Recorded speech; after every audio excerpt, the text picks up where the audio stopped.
So hi everyone, it's Mina once again and welcome to our FilipinaTrip channel. And for today, I'm just gonna give you a Filipina cooking trip. So hindi naman talaga ako cook, hindi naman ako chef, but I'm just gonna prepare this thing. Hindi naman siya talaga kailangang lutuin. It's just a little salad na ibibigay ko sa inyo, ibabahagi ko sa inyo na one of my favorite now na dating ginagawa ng nanay ko na hindi ko naman napapansin because hindi naman tayo masyado mahilig before when we are young na mahilig tayo sa mga vegetables. So this time that we're getting older, we need to go on a diet.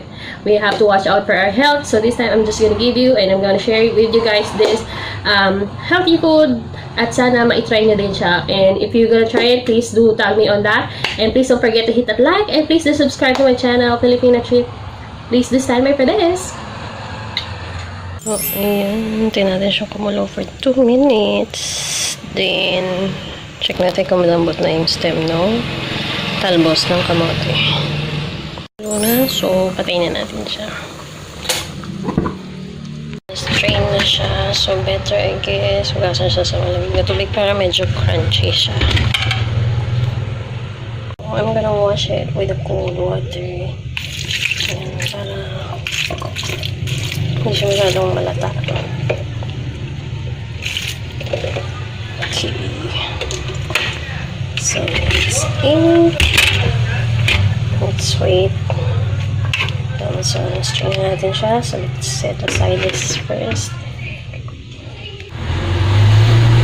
So, here are all the ingredients. Onions, ginger, tomato, yung sweet potato leaves, black pepper, apple cider vinegar, fish sauce. This is optional if you want to.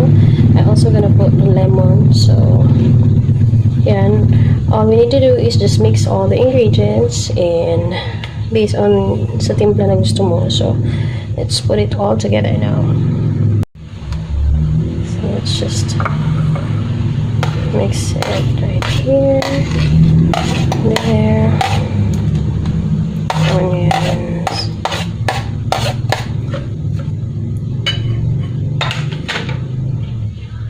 So, when all the ingredients are mixed, so try na yung ating apple cider vinegar.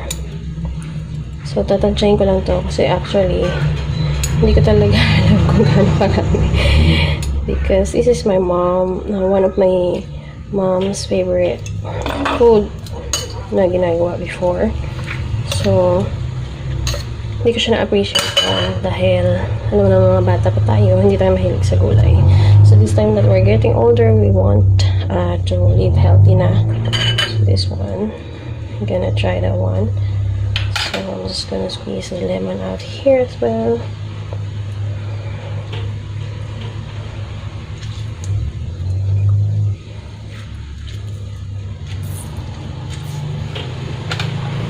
And I'm gonna put a little bit of black pepper.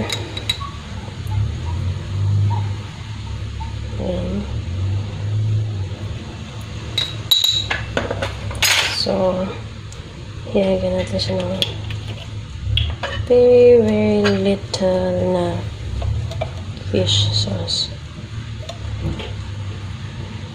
Dahil ayoko na masyadong maalat yan. So, let's mix those. Yung ginagawa ng mother ko, medyo ano siya. Medyo masabaw pa siya. Konti siguro, we're just gonna add the apple cider vinegar more. Tansya-tansya lang talaga.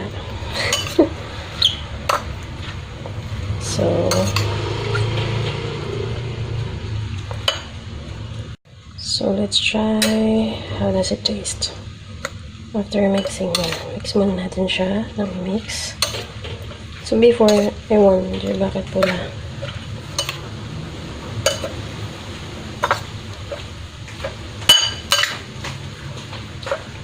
Well, you can actually use a different kind of vinegar using the regular vinegar. But this one, I use the apple cider because it's more healthier. You know, maraming benefits tayong makukuha dyan. So, I use this one. Before, my mom just used the regular vinegar. So, that's it, guys. And hope you like this one. And hope you're gonna prepare this one for you and for your family as well. Very healthy, very good meal, especially dun sa mga gustong mag-diet. Very cheap and affordable yung mga ingredients niya sa atin dito sa Pinas. So, I hope you like it, guys. So, please don't forget to hit that like and do subscribe to my channel, FilipinaTrip. And this is our talbos ng kamote, salad, and this is our Filipina cooking trip for today. Thank you so much. Bye-bye. I keep telling myself, but I don't wanna let you know. Is this what we become? Strangers on the run.